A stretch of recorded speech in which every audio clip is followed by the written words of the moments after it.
Okay, hi everybody. Welcome to Growing Tech Fast, the Org3D condensed podcast. Bit of a different feel today. Normally, as you know, we are interviewing founders of tech businesses. Today, we are putting a slant on how we can offer some advice through a very, very particular individual, Jonny Landels, co-founder and CEO, or founder, not co-founder, CEO of Next Step Nutrition. So today is going to be all about how you can hopefully take something from this to improve your own lifestyle around nutrition. Welcome, Jonny. Thank you for having me. You've done a great job at the introduction. Jonny Landels, owner. I like CEO of Next Step Nutrition. Makes me sound a lot more important than I probably am. But we're a health and fitness company. We specialize on keeping food and exercise simple and cutting through all of the misinformation that is out there in the industry right now. So we do that through coaching, podcasts, seminars, and yeah, I really enjoy it. Lovely. I love how succinct that was. And it's so true. There's a lot of bro science and misinformation out there. I kind of want to kick that off. I want to save it till later, but I am intrigued to know what the most bro-y sciencey thing you've heard of has been.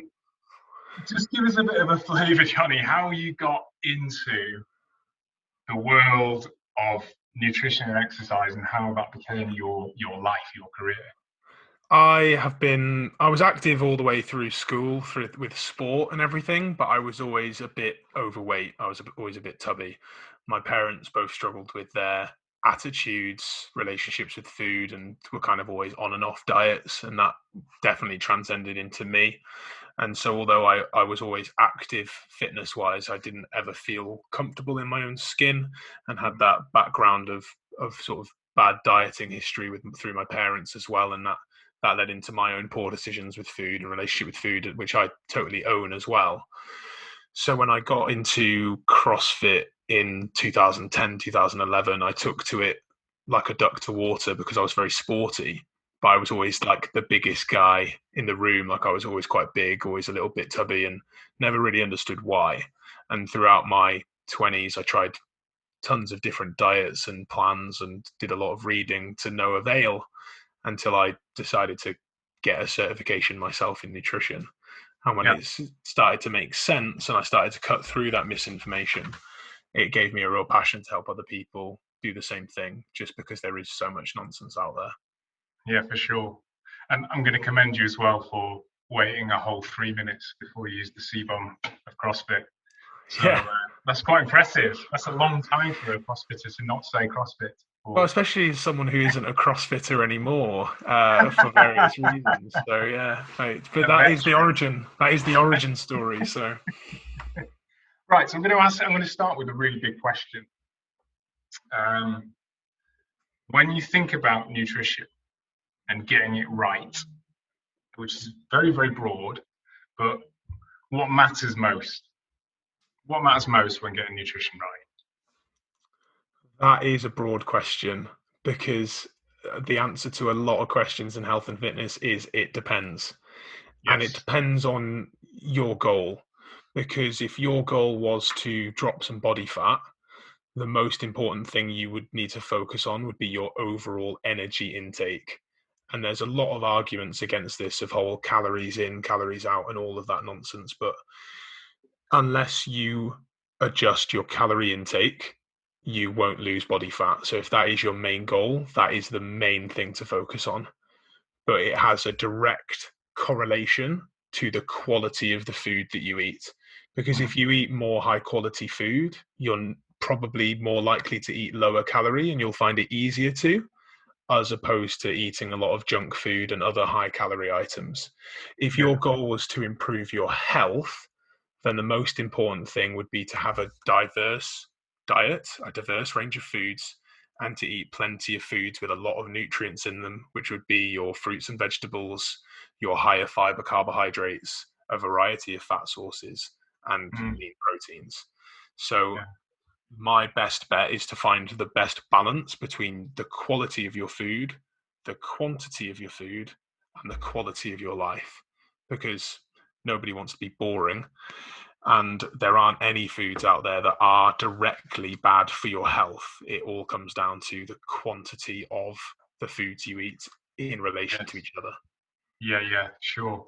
And what I've personally noticed is over this last year, the shift in not necessarily quality, but certainly for me, just adapting to this changing environment, right? And when I say changing environment, I'm talking about the work environment of now.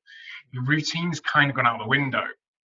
So, what have you seen over this last year, not necessarily related to COVID and all the sort of mental aspects that come with that, but more over this changing rhythm now, and people are out of that flow.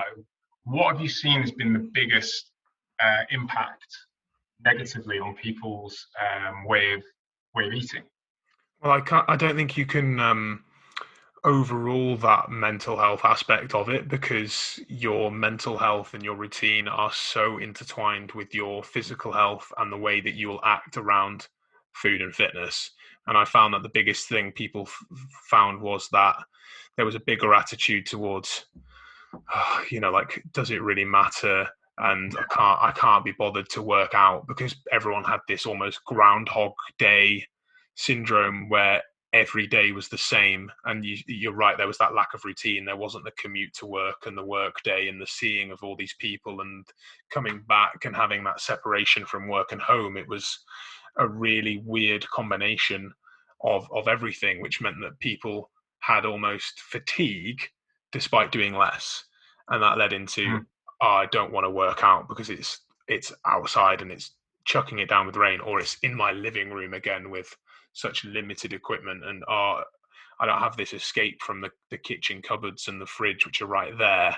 And Yeah. so there was more people seeking comfort in food and drink, which is natural because of how we're brought up around it, and then a higher attitude of boredom eating, boredom snacking, because again, they're right there, right? Your environment dictates your food choices much more than people realize. And if you haven't shaped that environment for success, it can really bite you on the backside. Yeah. There's almost that element of there's nothing good in the world now, or there's a lot fewer things, so I'm going to lower my standards on I deserve this. And Yeah. I'm going to have that beer now, and I'm at home anyway, and you know, things get out of hand pretty quickly, or they can do. So if that's somebody now and they're like, because let's be honest, people know I shouldn't eat cake. I know I need to drink more water, have more veggies. I know what's good for me. I know what's bad for me. I know that running's good for me. I know that sat on the couch doing nothing isn't. So if you're that person who's just, I don't know where to start with this, what do I do? How do I start building this habit? What's your advice? How should people get started? What should they do? Well, something that's big in my ethos, Pete, is this whole obliterating the idea of good versus bad foods. Because as you mentioned there, like, we have an innate awareness of foods that are better for us from a health perspective, so have more nutrients in them than other foods. But that doesn't mean that if soon as you have a slice of cake or as soon as you have a slice of pizza, you're now an unhealthy person or you've wrecked your efforts. So I'd always challenge that with my clients in the seminars that I produce, where it's, let's get rid of these terms good versus bad, because as soon as we introduce morality, that can affect other people's decisions. It's that, oh, I've had a beer, I've then ruined it, so I'm going to do this, as opposed to just enjoying a beer for a beer's sake and continuing on with your healthy lifestyle. But if you're someone who's potentially gone the other way and you've gone down the line of over consuming those things and you've gotten into inactivity and you're wondering where the first step is, the biggest mistake people make is trying to do a million things at once. Because as soon as you set this layer of, I have to work out this many times a week and I have to avoid this food and I have to eat only these foods and I have to sleep more and I have to meditate and align my chakra and all these other things that we try and do, as soon as you miss one of those things, you feel like a failure and you instantly regress back to like day dot. So my best advice to people is to start small with the low hanging fruit, the things that are in front of you that could be easily swapped for less impact on your life. And as soon as you've made one change, then try to make another. So maybe that is getting up and doing a walk every day, because actually right now you're doing nothing. And then from there you can build that walk into, maybe you go to the gym once a week, or maybe you do a bike ride once a week or something like that, and you layer it up. And similarly with your food, you don't look at never eating a chocolate bar again, but if you're not eating any vegetables, maybe you look at having one serving of vegetables a day, and then you build that up over time. And it sounds arduous, but that's much more successful than trying to change everything at once, and in fact changing nothing at once. Got it. Or trying and then changing everything for 4 weeks, and then it all come crashing down. Competitive people, and a lot of the people we speak to are in sales, whether that's people who work with us, as in work for us, or whether it's our candidates that we're dealing with. They're in sales, they're competitive, and they're kind of, you've got this all or nothing mentality quite often.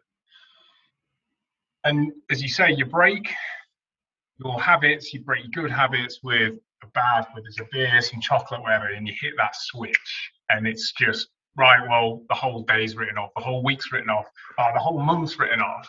What are some coping mechanisms for that, for those people who are, as they quote themselves, all or nothing people?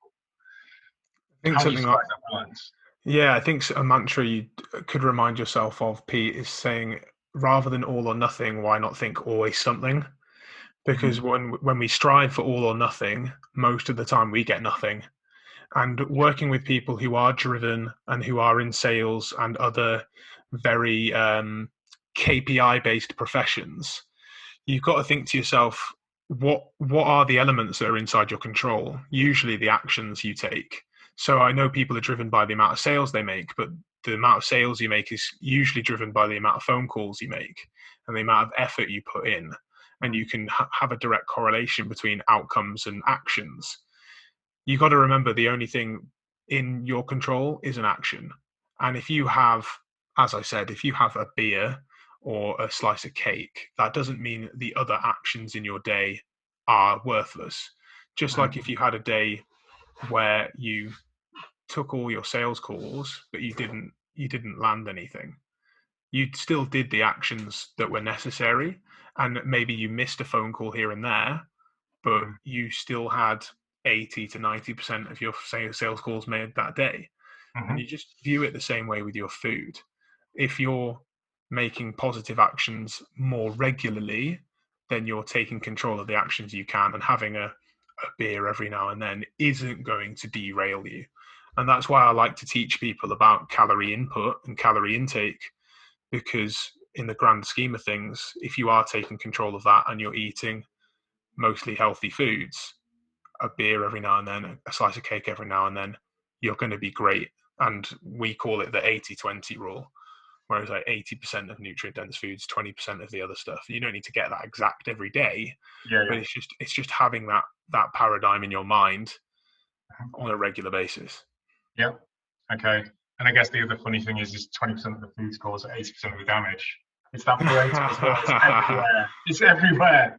Pareto principle everywhere. I could live my life by Pareto's law. It's amazing. But you could flip that on its head and say 20% of the foods you eat contain 80% of the benefits of your diet, which could be if you hit 3 to 5 portions of fruit and veg a day and eat, lean protein through the day, then really the rest of what you eat could be very dependent. Sure. You could live your life by it. Maybe some people do everything. 20% of the carpet you walk on. No, 80% of the carpet you walk on is 20%, whatever. You know what I mean? You only walk on 20% of the carpet. Yeah, 80% of your results. But it is everywhere. Okay, that's useful. So, talking about calorie tracking, or legislating for these slip-ups that you have, and not just hitting that switch and going, right, that's everything. What's the simplest way of doing that? If you've never done that before, you don't even know yet what a calorie is, and you haven't got any awareness of that. Where do you start? What do you do? Again, I'm going to be a really annoying nutritionist and say the words "it depends," because your personality is very key to how you're going to work this well. The trap people fall into is thinking, oh, they did it that way, therefore I have to do it that way. And actually, the whole way to make this work is finding out what works best for you.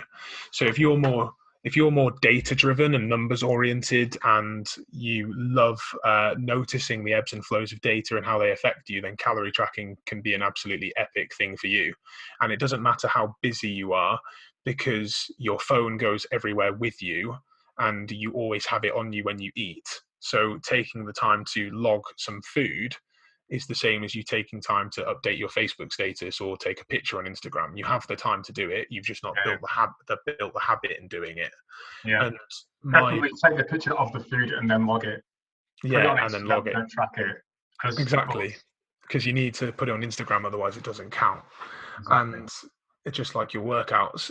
And that's the thing, is that is a great tool for awareness and understanding of what you are actually eating and drinking. Because unless you have that awareness, it can be hard to change. But if you aren't a numbers person and you don't like the idea of tracking your calories, you don't need to.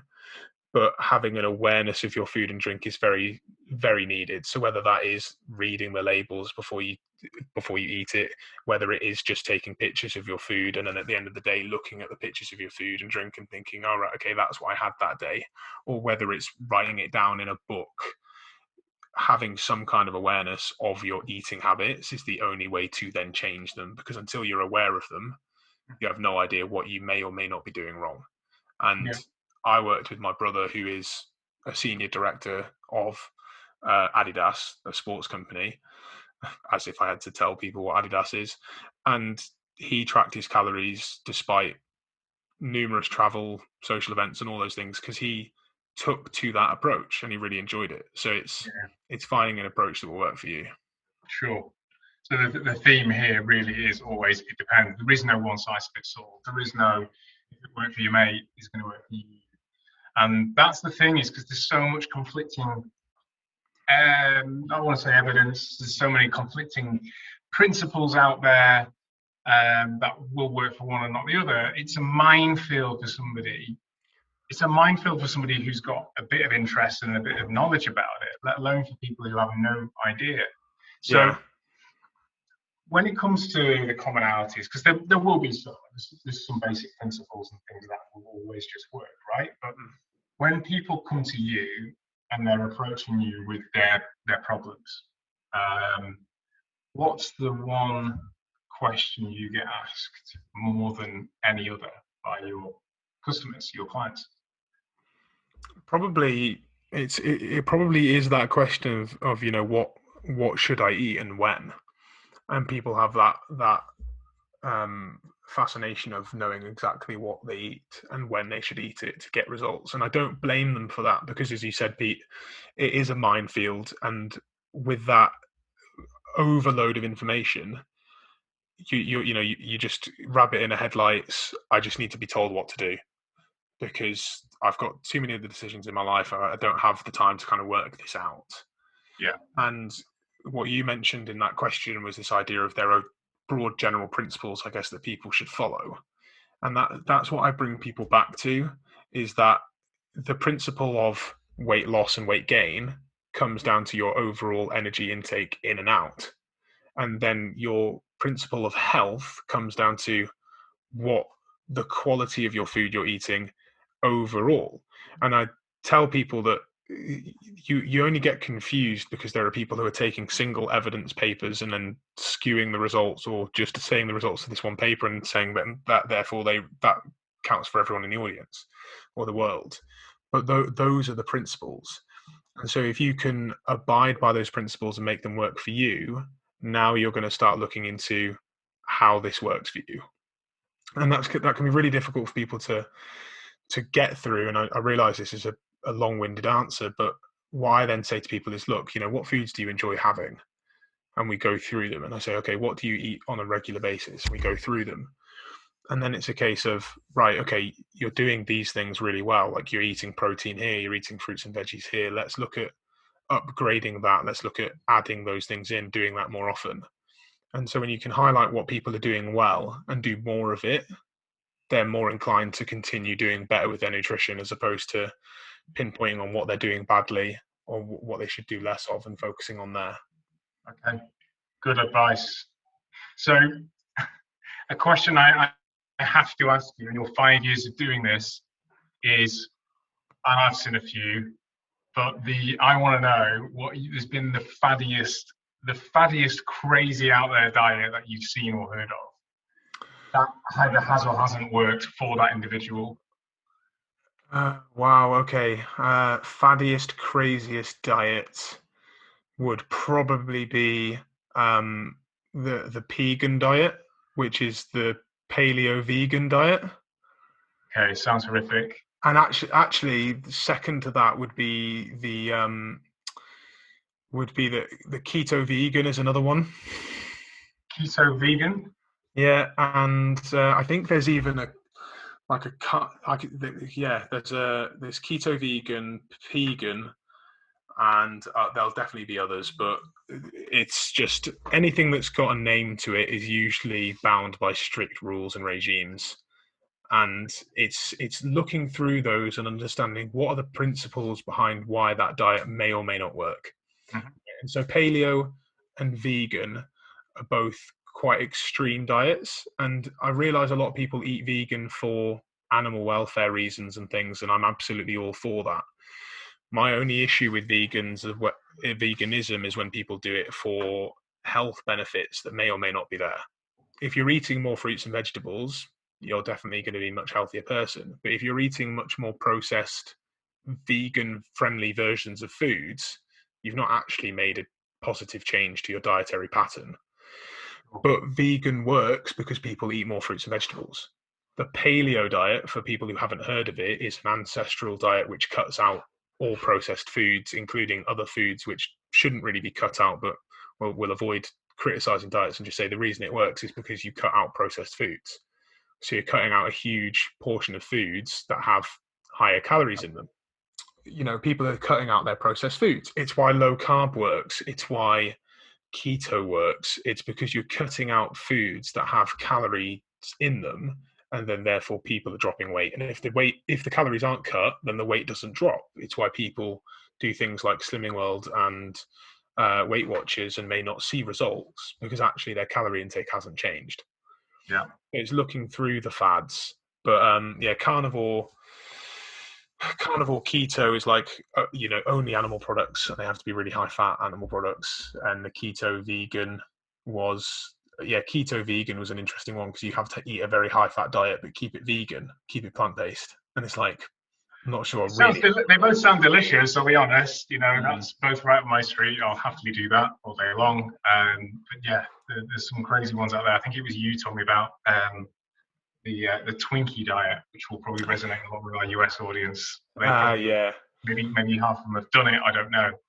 Mark Halb's Twinkie diet, and that's one of that's one of many studies that show of energy balance, calorie intake being a key metric for people's weight loss. There was a guy in Australia that lost loads of weight only eating potatoes, and then he coined it the potato diet.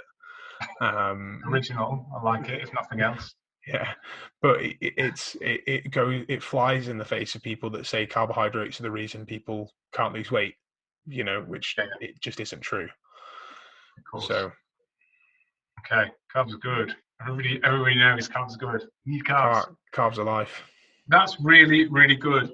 I'm going to finish off with a couple of things. One's a very sweeping one, but if you could put a message out to the world to help them be better with nutrition, in one sentence, what would it be?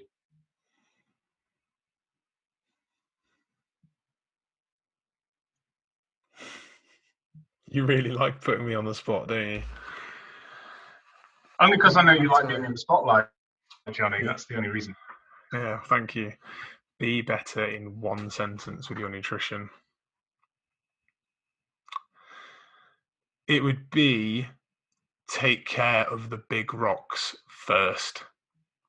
And what I mean by that is I wrote an email to my email list where I talked about how I put an air freshener in my car, but my car hasn't been cleaned for months.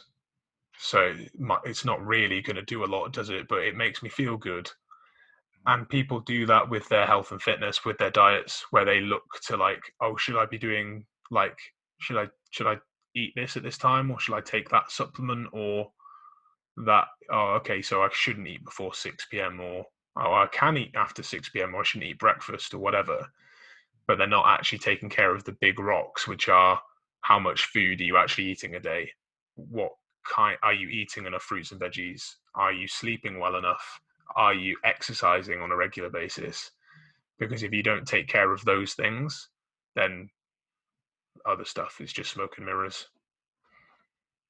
Mic drop moment. There's some great principles there. Love that. There's some brilliant points. I hope, if I ask a favor, I'm going to put this out on LinkedIn. I'm going to tag you with it naturally.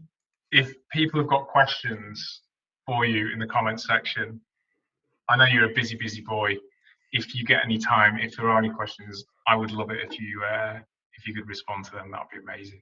Yeah, I can field them. Yeah, and if it's going out on LinkedIn, if people want to send me a message there, do so. I'm sure you'll tag me in it. I'm always happy to answer questions and help people out. Lovely stuff. Thanks so much. Thanks, everybody. Hope you enjoyed. See you again soon.